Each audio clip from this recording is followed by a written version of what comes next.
Le métier de président de la République ne laisse que peu de répit aux personnes qui l'occupent. Mais souffler et décrocher de l'Élysée est parfois plus que nécessaire pour revenir en pleine forme.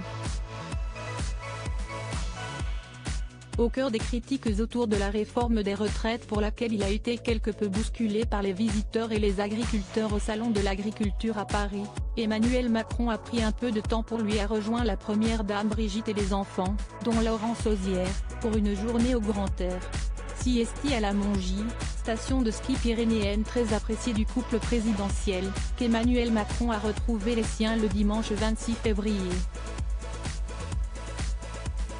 En fan de glisse, Brigitte Macron et Emmanuel Macron ont chaussé les skis pour dévaler les pistes malgré la météo capricieuse et un épais brouillard qui s'était invité sur les flancs de montagne, l'occasion de profiter des pentes du Grand Tourmalet à la faveur des toutes récentes chutes de neige et de regoûter aux produits du terroir mais aussi de retrouver, au lendemain de l'ouverture du Salon de l'Agriculture de Paris, l'un des éleveurs les plus emblématiques de la Bigorre, Eric Abadie, dans son restaurant d'altitude près du col du Tourmalet, a indiqué la Nouvelle République des Pyrénées dans son édition du 27 février dernier.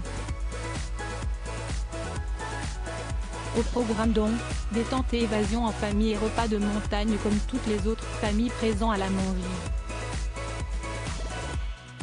Un break certes court pour le président de la République mais plus que bienvenu en ces temps difficiles pour le chef de l'État.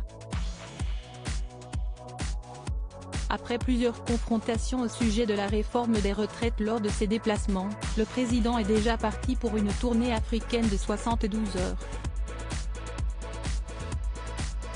Brigitte Macron aspire à une vie plus simple. Ce rythme effréné, Emmanuel Macron devra encore le tenir quelques années. Réélu en 2022 pour un second mandat, le président a donc signé pour 5 années supplémentaires au palais de l'Élysée. Si Brigitte restera un soutien quoi qu'il arrive, la première dame n'aurait pas été emballée par l'idée d'un nouveau quinquennat. Quelques proches nous ont dit qu'elle aspirait à une vie plus simple et qu'elle était moyennement fan de l'idée d'un second mandat, révélait à l'époque dans Gala Gérard Davet, co-auteur du livre Le traître et le néant. Brigitte Macron va donc devoir s'armer d'encore un peu de patience pour goûter à la sérénité.